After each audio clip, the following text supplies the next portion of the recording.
So today we're going to talk a little bit about the basics of the Bible.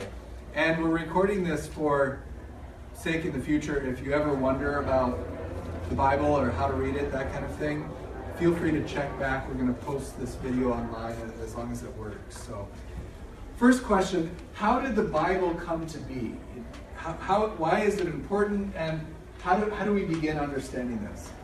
So the Bible was created over the course of roughly 2,100 years. So it began with oral tradition. How many of you grew up hearing bedtime stories? So a few of you. Are those stories factual and historically true? Yes, no? Not all the time, right? That's what's called oral tradition. It's passed down from generation to generation through storytelling. Many of the stories in the Bible were of the same origin. They were passed down from generation to generation, and a lot of times they had a moral to them.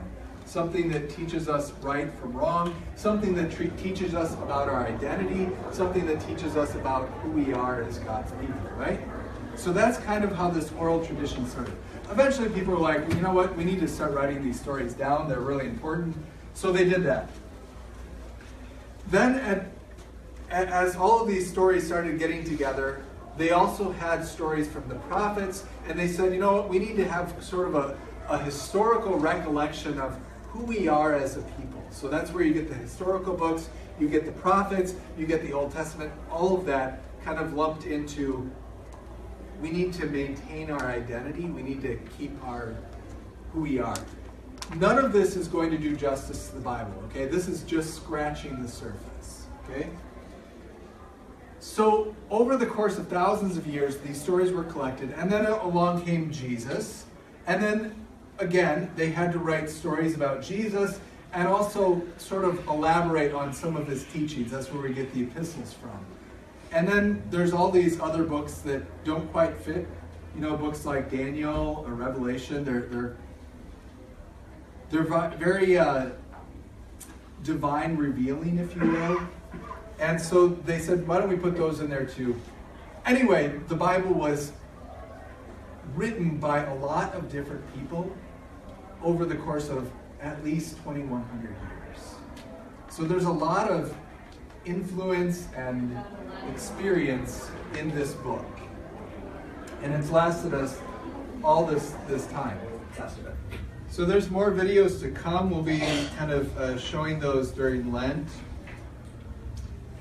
But that's just kind of a basic overview. So here's kind of a timeline. You might have noticed the first video, there's some discrepancy. They had a different year than I listed. I said 2,100 years. I believe they said, was it 1,600? Yeah. I said 2,100 because we actually don't know how long that oral tradition was going on prior to it being recorded. So 1,600 years is when it would have actually been recorded. And here you have the numbers. So sometime around here is when this oral tradition was recorded, but the oral tradition would have had to have existed prior to that. So you can't exactly write down an oral tradition until it's ongoing, if you will. So here you have the Old Testament written between roughly 1500 BC to all the way up to like 434 is the last kind of recorded. And then you have the year 0, and then we get to CE, Common Era, which is what we're in now, right? So over here, 1,500 years, this is when Luther would have been, and we actually are somewhere, you know, like right in here, right? Year 2017, right? Okay, so the New Testament would have been written a little bit after Jesus' death. Some of the earliest recollections are roughly 30 to 40 Common Era, so the year 30, 40. And then those go all the way until, I want to say the last into the canon was sometime shortly after the 100, so like year 120 or so would have been the last book into the canon. And that would have been most likely the Gospel of John, one of the last books into the canon. So canon, what does canon mean?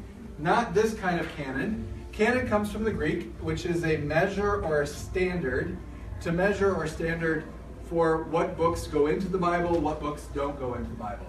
And these standards would have been kind of what the Christians of the day were working with as they were establishing what the canon was. So they would have asked, how do we decide what this is? So we have this whole group here today. They had a group as well, quite a bit larger than our group, that would have decided together what books are in, what books are out. This wasn't just a popularity contest. This wasn't just about what your favorite book is. It's about what books challenge our Christian faith, what books are most helpful to the Christian faith. And it offered different points of view. If you were to sit down and compare all 4 Gospels, each one of them is very unique and different. And they're going to have differences as well as similarities. And that was intentional. So that just like all Christians, we're each going to have a different perspective of God. Okay, and who wrote it? How good is it? And does it line up with the rest of the stories? That would have been another criteria for what books made it in and what books didn't make it in. So, for example, the Gospel of Judas. How many of you have heard of the Gospel of Judas? Yeah? A few of you. The Gospel of Judas lacks some of the key elements that you see in the 4 Gospels. Primarily, the life, death, and resurrection of Jesus. Those all are in the 4 Gospels, right? The life, life, ministry, death, and resurrection of Jesus. All 4 of those are common criteria. You don't necessarily see that in the Gospel of Judas, nor do you necessarily see that in the Gospel of Thomas. So they're sort of differencing. So when they were establishing the canon, they were very careful to, let's leave these out for now, and maybe we'll put them into the canon eventually. But eventually the canon was established, and the canon meaning a standard of readings and writings, and that's what became the Bible. Now, one thing that's very key to understanding this is it wasn't like there was a group of people voting, yes, I want that book in, no, I don't want that book in. It was much more elaborate than that. It took several hundred years to form this canon that we know today, to form the book that's known as the Bible today. Okay, moving on. There's also the writings. How many of you have heard of the apocryphal writings? Apocryphal? Yeah. So apocryphal, that comes from the Greek, meaning hidden or revealed readings. Those are readings that didn't make it into the canon, but they are in the Roman Catholic canon. So you have the Protestant canon, the Roman Catholic canon. These are the books of Tobit, Judith, additions to Esther. You heard about Esther, right? You can read them all yourself. I won't go through the whole list. These books were added. I invite you to read them sometime if you get a chance. But these books were what are known as the hidden writings or revealed writings. They were revealed later on, and they said, yes, let's include these in the canon. It's actually somewhat disrespectful to our Roman Catholic brothers and sisters to use the word apocryphal. Instead, what's more politically correct is deuterocanonical, meaning these were added to the canon later on. They were an addition to the canon. That's where we get the book Deuteronomy from, right? These were additions to the Pentateuch. These are additions to the Bible.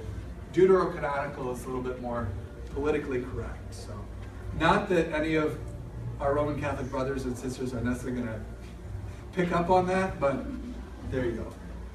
So, I'd like, just a show of hands, what are some of your favorite TV shows? Anybody? Favorite? The Big Bang. The Big Bang Theory. Chopped. Anybody? Really? Do you guys not watch TV? Okay, some people don't. What about you guys? You don't watch TV? Okay. Let's switch to a different genre. How about movies? Favorite movies? Harry Potter we got back. Harry Potter, all right. We got Harry Potter. Who else? Yeah. Princess Bride. Oh, Matthew. Beaver Soldiers? We were soldiers, okay? So we already have 3 different complete genres, right? We have We Were Soldiers, Harry Potter, and The Princess Bride. All 3 totally different movies. Now, if we were to establish a canon, if you will, which movies are okay to watch and which movies are not okay to watch, we'd have to lay down a lot of criteria. Would these 3 actually make it into that canon, right? I'm sure each of us, if we had time to think about it, would be able to list more movies that we can think about, more TV shows. Anyway, my point is, there's a lot of criteria about what makes it into the Bible, what doesn't make it into the Bible. So here's a long, long list of other books that did not make it into the Bible, right? So we have the Gospel of Thomas up here. Anybody ever read the Gospel of Thomas? All right, Marianne has. So we have Gospel of Peter, Resurrection of Jesus. We have all these other stories. They were stories that were circulating at the time. And they were popular. And it was the kind of thing, on Sundays we have readings, right? On Sundays way back in the 1st century, they had readings as well. But the way they got these readings was these stories were recorded on a scroll, and they were passed along from community to community. Kind of like the U.S. postal system, these things were circulated. It was sort of like a giant interlibrary loan that was going on, where you have all these different libraries, and they were circulating these stories. And they would say, you know what, I really want to hear that Gospel of Mark. Do you guys have a copy of that? We don't, but we'll get it for you. So then they get the Gospel of Mark. And they'd say, you know what, this gospel is so good, let's make a copy of it ourselves. So they'd have someone that would transcribe it and write it down. These stories became so popular and so formative and so inspiring that eventually that's what helped form the canon. Was that some of the stories like Mark, the Gospel of Mark, or 1 Thessalonians, or 1 Corinthians, or Romans, or Galatians, or Hebrews, or Revelation, these books were books that people really wanted to hear. There was something about them that really challenged people's faith, that got them to talk about God. And so that's sort of how the canon eventually came to form. What languages? Okay, so there's a lot of different languages that go into the Bible, but it can primarily be broken into Hebrew and Greek. Here's what Hebrew looks like. You actually read Hebrew from left to right. So the book of right to left, thank you. So you actually start here at the end in Maccabees, or you can go all the way to the beginning with In the Beginning, Genesis, right? So this is Hebrew. This would be the entire Old Testament is Hebrew. The entire New Testament, which language was that written in? Anybody? Greek. Yeah, the words that I commonly use. Here's a version that offers both the English as well as the Greek. So the Greek is over here.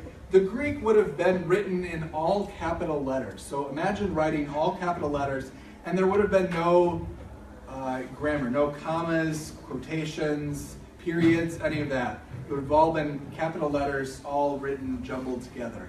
Now imagine trying to write that down in our English language today. A little bit difficult to translate. Okay? So we have Greek, we have Hebrew, and then a few hundred years later, they translated it into Latin, which is known as the Vulgate version. In a lot of the biblical manuscripts, you'll see it in some of these as well. I'll get to what these are in a second here. You actually have notes here at the bottom. One of the common texts of the day was the Masoretic text.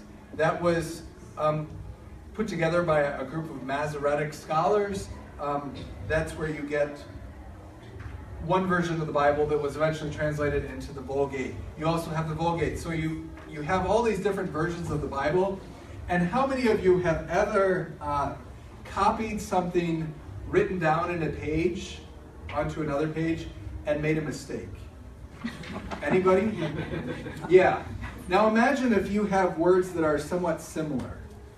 Imagine how many times that might have happened. That's one of the things that would have happened when the Bible, both Old Testament and New Testament, would have been recorded. It would have been easy to make a mistake. And what happened was some of the scholars over time said, you know what? I think this might be a mistake. So they put a little footnote in the margin and say, this might be a mistake here, I'm not sure, but it looks like this was just a scribble or a dot. One of the fascinating things about Hebrew is there's so many squiggles and dots to it that if you accidentally just brush your pen in the wrong spot, it could change the entire meaning of a passage, right? Okay, also, with the Old Testament, there was also a group of, the legend goes, if you will, I don't necessarily ascribe to it, but the legend goes, there were 77 scholars that got together, and they all translated the Hebrew into Greek. 77 Greek and Hebrew scholars that got together, translated the Hebrew into Greek, and they all came up with the identical translation. Yeah, right. But anyway, that's how the story goes, and that's what became known as the Septuagint. So if you ever hear the word Septuagint, that is the Old Testament translated into Greek. Okay. We also have the English, which goes to the King James Version, written in 1611. I'm sure all of you grew up hearing versions of the King James Version. How many of you have ever heard the word yea and thou and thee? Yes? Yes? A lot of times when certain Christians quote the Bible, they tend to quote the King James Version, which was written in 1611, a few hundred years ago. Since then, there's some more updated versions that speak more in our language, right? We typically don't use yea and thou and thee.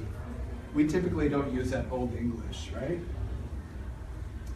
Feel free to go and look at these comics. They're kind of funny. Okay, so the Bible is like a snapshot of a library. You have songs, you have poetry, you have historical books that are more like encyclopedias or dictionaries. You have narratives like actual storytelling. You have all different types of literature.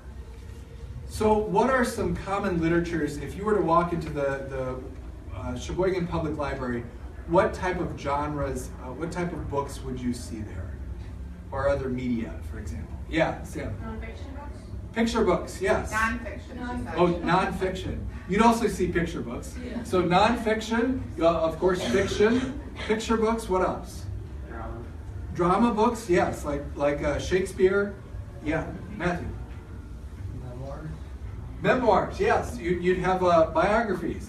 Well said. What else? Novels. Novels, Yeah. just a general novel about someone's life. Yeah, Sam. Magazines. Magazines, very good.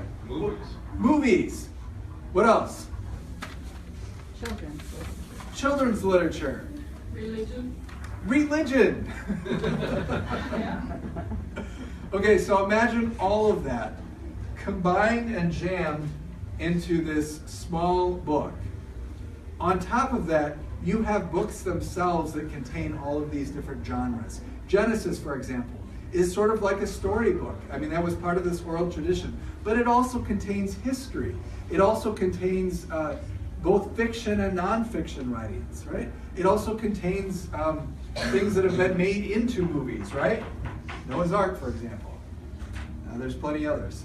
So you have this long list of books that are in the Bible. So I have the Mother Goose stories here, I have the newspaper, a hymnal, I have a bunch of magazines, poetry book, dictionaries, encyclopedias. We have history books, we have emails or letters. That's where we get the epistles. We also have kind of the future, which is the book of Daniel or the book of Revelation. Those sort of talk about what might be the future, or at least what one person's image of the future is. And it also all borders on the paranormal activities, or what you might call the sci-fi, right? So all of this is kind of jammed into this one book called the Bible. Okay, so now we have the Bible, and I mentioned the King James Version, which was translated in the 1600s. We have quite a few hundred translations out there. Many translations were put together with a committee about the size of this room.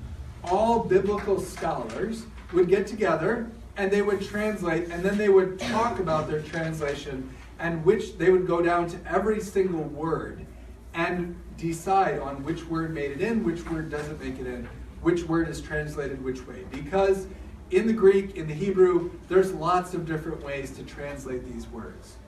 Here are some of the most common translations that we would recommend here if you're going to read the Bible.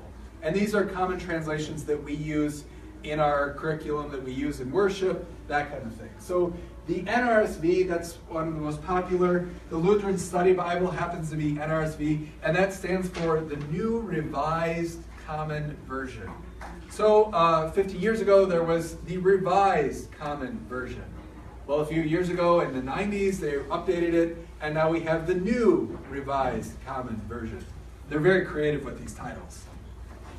So you have the New Revised Common Standard Version. That's what we use typically on Sunday mornings at the 8:30 service, okay? Typically that's what we tend to use in Bible studies as well. That's kind of the most general. If you think of a spectrum where some versions are like really out there and the person is very creative with how they're translating, and then you think about the people who are very literal and matter of fact and they want to translate it a certain way, the NRSV is sort of the middle of the road, if you will. It kind of gives a healthy balance. Okay, the CEV, Contemporary English Version. That's typically what we use for second service as well as Thursday night service. Sometimes we alternate between that and the Message Bible. I'll get to that in a second. The Contemporary English Version, that speaks to our contemporary English, right? So some of the idioms, some of the language that we might have used 50 years ago, we're not necessarily going to use today. So that's what the Contemporary English Version tries to speak to. The Message Version, that's typically not understood as an exact version, just because it was Eugene Peterson that put it together with a smaller group of scholars, and he takes a lot of liberties with the text. Many of them I would highly recommend, though. I think he does a great job of translating it, but at some point it doesn't quite capture everything, because it doesn't matter what translation you have, it's not going to be able to speak to absolutely everything, right? So the Message, I would recommend that if you have never cracked open this book. If you've never read the Bible and you're wanting to start out, I would recommend that version just to get your feet wet, just to get an understanding of what's going on. Okay, the NET, this is good for primarily only the New Testament. So this is the NET version here. It's both the Greek as well as the NET, and that's known as the New English Translation. So that's the NET version here. The NIV, that typically appears in a lot of study Bibles. We have a version here which is both the Message and the NIV stacked next to each other. The NIV, the New Interpreter's Version, or New International Version, see there's so many that you can confuse them quite easily. The NIV is very similar to the NRSV, but the NIV tends to be a little bit further on that side, a little bit more conservative, if you will, with how they translate the Hebrew and the Greek. Okay? Any questions so far? I'm really flying through this, and you kind of need to. There's a lot to cover here. Okay, so let me go through the study Bibles here. First off, we have the Lutheran Study Bible. I think there's quite a few of you who own this. Yeah, a few of you. It offers a more Lutheran perspective to the Bible. It was put together with a lot of professors from the seminaries that sort of went into formulating this Bible, as well as what's in the margins on each of them. In that regard, in the latest issue of the Lutheran magazine, we actually have an interpretation of how do Lutherans interpret the Bible. I'd recommend that if you have no idea how Lutherans interpret the Bible, but that's something for later. Okay, let's go down. HarperCollins Study Bible. These are Bibles that are very helpful if you're studying home and you read something and you're like, why is there a talking donkey in Genesis? What on earth is that all about? Well, here in the bottom, you can see all kinds of wonderful comments and notes that the scholars have put together that sort of describe in a little bit more detail what's going on in the passages above. They also describe some of the discrepancies of the text, some of the contradictions, that kind of thing. So that's kind of in the Bible, in the bottom. The HarperCollins is typically what's used today in a lot of scholarly classes. So in most undergraduate classes in college, this is the book that you're going to find commonly used. Next to that is the New Oxford. This is a little bit older, but it's still widely used today by a lot of scholars. And that, again, you have a lot of the notes in the bottom that kind of explain what's going on in the text. There's no way for the study Bibles to cover every question you might have. That's why we have pastors and scholars. But ultimately, it'll give you a starting point to go off. We also have the New Interpreter Study Bible. This goes along with a great series of commentaries. Commentaries are books that were written by a particular scholar on a specific book. So, for example, the New Interpreters, each book of the Bible has a commentary that goes with it. The Genesis one is like that thick. It's quite thick, and it goes into elaborate detail about each word or phrase that's in there. Naturally, they can't cover everything, but they do their best to cover a lot of the finite details.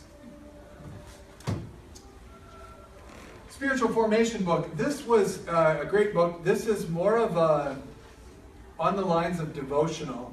This is similar to like the Lutheran Study Bible, only in the sense that it has, rather than commentary or notes in the margins that are more focused on historical or traditional, this focuses on spiritual aspects. So what are some of the spiritual aspects of Genesis? What are some of the spiritual aspects of Paul's letters? That's kind of what it focuses on. So this is a great book. I highly recommend it.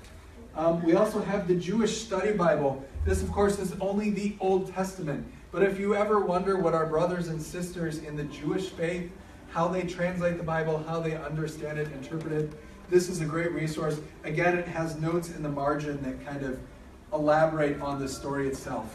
It's only Old Testament, but it's still good. A lot of these parallel Bibles where you have two different versions, like where you have the NIV and the Message, or you have the Greek and the NET, for those of you who read Greek, they're great to see the two translations side by side, because then you can compare and contrast. Oh, that's how they translated, that's how they translated. So sometimes it's helpful to have different versions as you're reading the same story. But again, I would start, if you've never cracked open this book, and you don't know where to begin, I would start with the Message. Those of you in confirmation, you'll recognize this book. It's also NRSV, but it also contains study notes that are sort of age-appropriate, if you will, right? And then related to that, we have the Spark Bible. And Mary and Tom went through and highlighted the different genres of books. So you have the Old Testament, the Pentateuch, which is the pink here. You have the historical writings, which is the green. You have the prophets. So they went through and kind of did that. This also contains age-appropriate text or quotations that is good for our confirmation students. Currently, our confirmation students use both of these, so depending on which year, right? Yeah. This one? This one. Oh, yeah. Oh, thanks. Yeah, so they actually use this one. Okay. There's also, this is, Tom and Mary recommended this. Those of you who want to begin at the very beginner stage, this is kind of a storybook of the Bible. It doesn't cover everything, but it covers the majority of the Bible with pictures and is more age-friendly. Even more age-friendly than that is the Jesus Storybook Bible, and this also has pictures. And we typically do this for the preschool. This is kind of our primary go-to book for that. Okay, that's enough about translations. Any questions about translations? Who makes the decision of what to use? Does each church in the Lutheran Church make a decision of what? Yes, very good question. So she's asking which church makes the decision about what translation is used. The ELCA, typically you'll find the NRSV, the common source. And the way that's decided is pretty much it's down to each individual church. So you might go to some ELCA congregations, you'll pick up a Bible and it'll be in the NIV. But typically what's taught at the seminaries is then what ends up at the church itself. So at the seminary that I went to, Gettysburg was actually written by a group of these scholars, so it would have been, the NRSV would have been the primary source, that kind of thing. So very good question.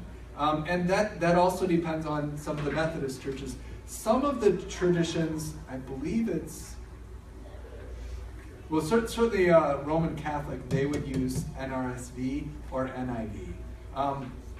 But again, it depends on each individual church. But there's not one translation, if you will, that says all of Methodists have to read this translation, or all of Lutherans have to read the NRSV.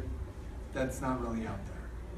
Well, I went to a Lutheran college in Morgan, Minnesota, Concordia.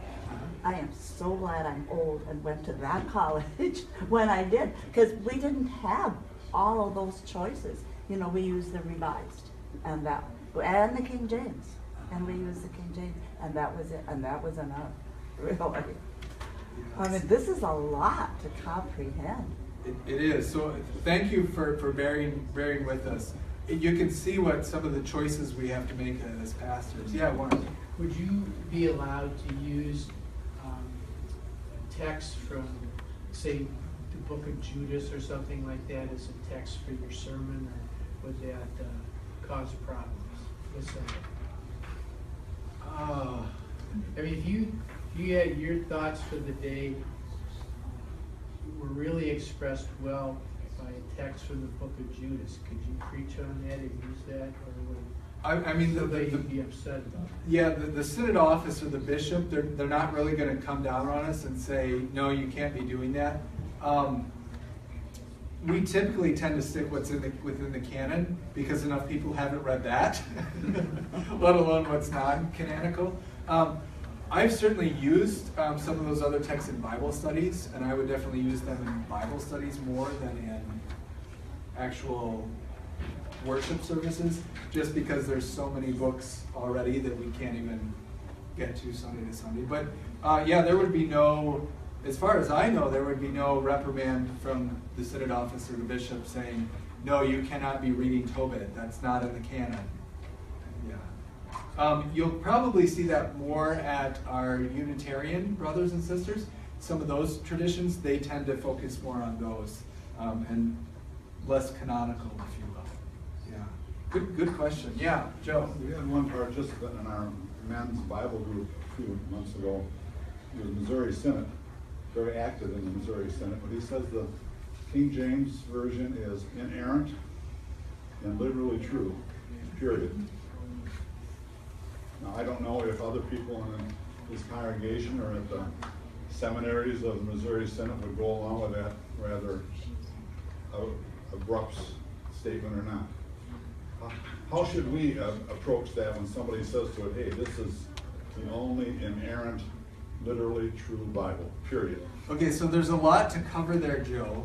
That would take several weeks, but I do want to address it. As Christians, we believe this is the Word of God, okay?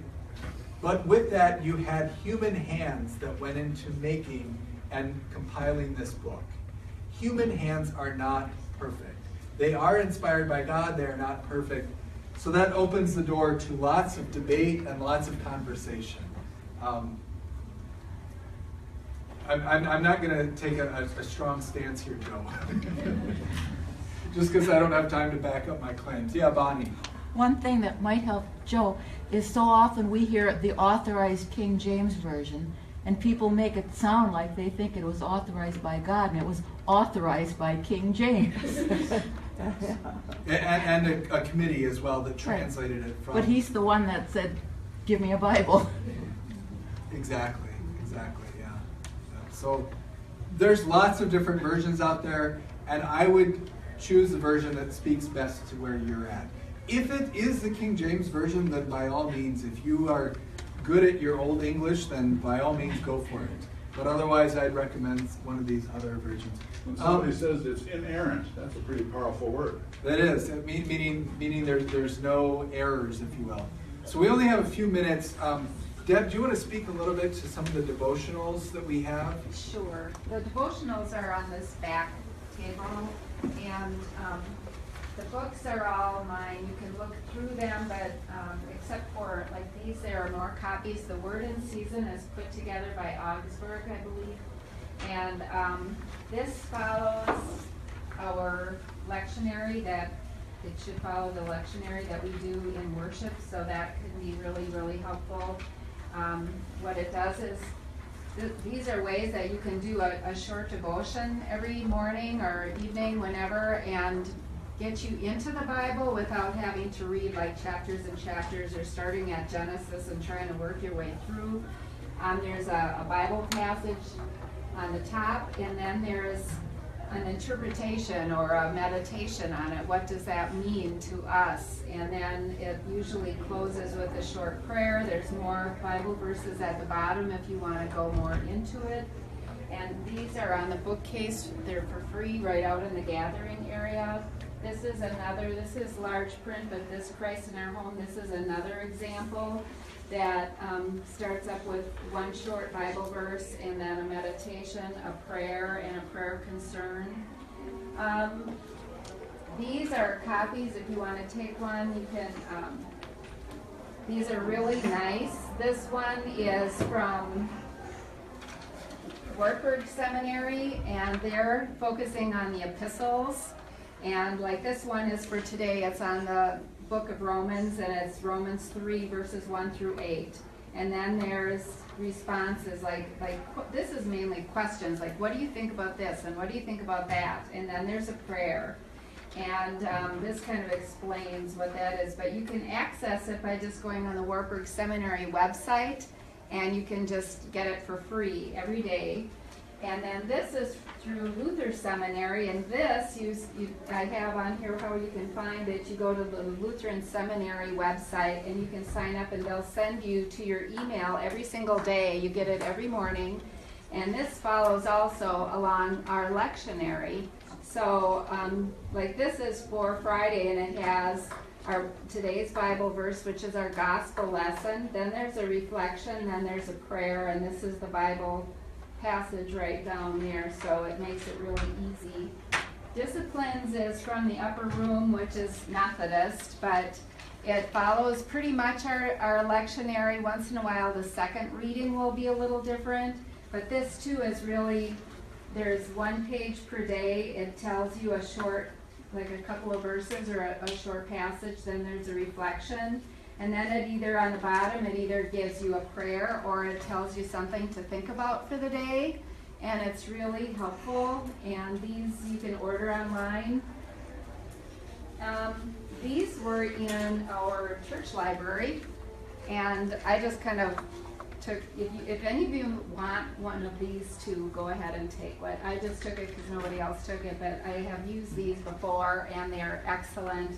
This is from Joan Chittister, and this is from Kathleen Norris, who are very faithful. I don't know if they're pastors, but they're religious writers. And they too, this is a 40-day journey, so it's perfect for Lent. And every single day, they start out with it's like a Bible passage, and then they have questions to ponder. They have a meditation. They have journal reflections, like what you should journal about, and then a prayer for today. They're very good, and they really get you thinking about your faith life. And then these are a few. These are like this one's from Max Lucado. I mean, this you can pick up anywhere where it's just like a Bible passage or a Bible verse, and then a short little meditation. But if you're not real familiar with the Bible, or you just want a short devotional, these types of devotions, they get you into the Bible but they also speak to our everyday life, so it helps you to live your faith out. So, yeah. Okay, thanks, Deb. Yeah, so that's another resource for you guys if you want to be reading. Here's some tips if you're going to start reading or if you are reading. Just a quick show of hands. How many of you have read from Genesis to Revelation? How many of you have read every book? Okay, so there's a few of you out there. For those of you who haven't, I would not recommend starting with Genesis and going to Revelation. There's a lot of reasons for that, but I would not recommend that. What I would recommend is maybe starting, those of you who picked up one of these when you came in, the front of this kind of gives a timeline, if you will, of the Bible when it was completed. And then from easiest to hardest, I listed some ways of reading this. This first one actually comes from the Lutheran Study Bible. If you look close enough in here, you'll find this in here, only in color. This offers 3 different approaches. One approach is kind of the easy sample where you start out reading, it's Psalm 24, and then you go through some of the Gospels, you go through some of the books, and it kind of jumps around from section to section so that you get a more healthy snapshot of the Bible rather than going all the way from the Genesis to Revelation. You do go through the whole Bible, but you go through it in more digestible sections, if you will. One of the challenges of reading the Bible from start to finish is it's very hard to read something and know exactly what the original writers were thinking about, what was going on, if you don't already know that knowledge. So it's one thing to read it, it's another thing to understand it. So this would be more of an approach. So you have the sampler, which is sort of gives you snippets, it's not the whole Bible. And then you have sort of the intermediate, which is a little bit more in detail. And then you have the challenge, which is the whole Bible. Also, if you keep turning pages, I listed a 90-day challenge. You can see, the 90-day challenge is on the back here. You can see it starts with Genesis and then it ends with Revelation. So that's a 90-day challenge if you really want to read the Bible in 90 days. It's quite a bit of reading, so I'll throw that out. There's also the Moody Challenge. The Moody Bible Institute, they put this out. This is a 3-year challenge, so you could read the Bible over the course of 3 years rather than in 90 days, rather than in 1 year, that kind of thing. So, one thing I would highly, highly, highly, highly recommend is never, ever assume when you are reading the Bible. Never look at a word and say, this is what it must mean. Because chances are, there's several meanings that go with it. Specifically, if you're in like the Gospel of John. A lot of John's writings have at least 2 meanings, if not more. So never assume something when you're reading. Always, always, always ask questions. Okay? Yeah, I just went through that.